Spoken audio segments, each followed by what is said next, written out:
Magluluto ako guys ng egg guys. May itlog. Ayan. Lagyan na natin yung bawang. Nabay ko ng ilagay. Lagay natin yung kamatis. Yung kamatis lang yung guys. Napakalaki. Kalaki yung kamatis dito guys.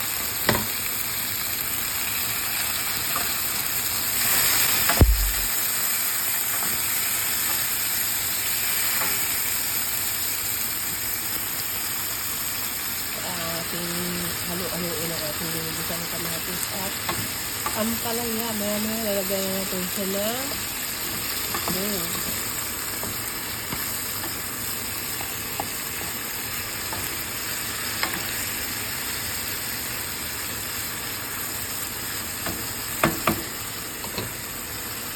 lalagay natin ang ating itlog sa ating ginigisang ampalaya. Masarap na.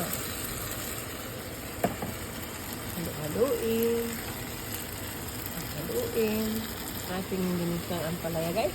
Thank you for watching. Luto ng ating masarap na gulay na ampalaya. Tatlong itlog nilagay ko dyan guys. Salamat sa panonood ng aking video. See you in my next vlog.